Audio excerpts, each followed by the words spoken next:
فأقول أيها الناس، روى مسلم في الصحيح بالإتقان عن حذيفة صاحب المختار أن نبينا إمام الأبرار حذر أمته من دعاة الخسران، دعاة على أبواب النيران، من استجاب لهم قذفوه في الغليان.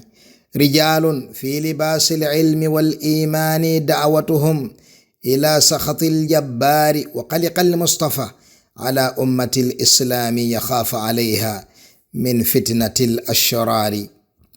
ونحن نرى صدق المختار، فنرى الدجاجل يسعون في الإفساد، دعاة شرك وكفر والعصيان، دعاة رقص ورفض والقديان، يسعون جادين في الإضلال، يصورون الضلالة في صورة الإيمان.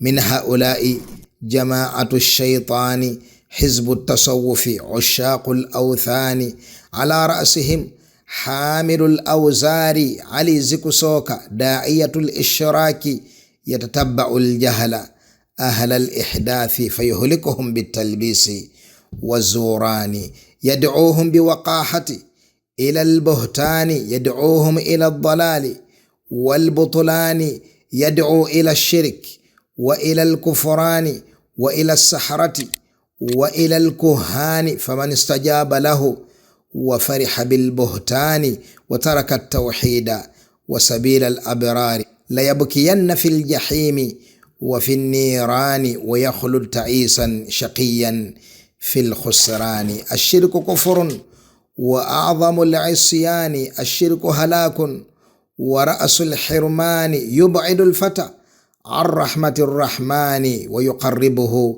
إلى سخط الجبار. من مات مشركا حرم من الغفران، ولو اعتذر بالفقر والأسقام، عذر الضرورة سلاح حزب الشيطان، توسع فيه ورخص الكفران.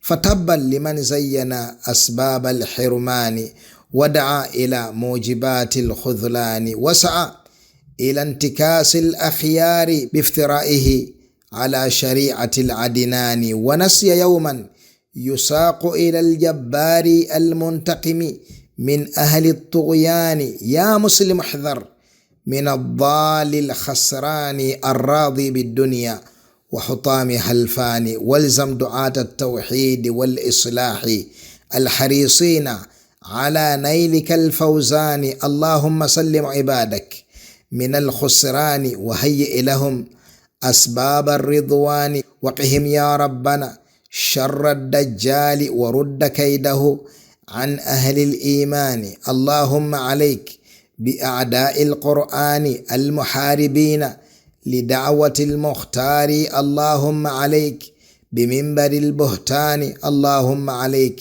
بناشر الكفران. اللهم صل على خاتم الأطهار المبعوث رحمة للإنسان وآله وصحبه أهل الرضوان، إلى يوم نقوم أمام الديان.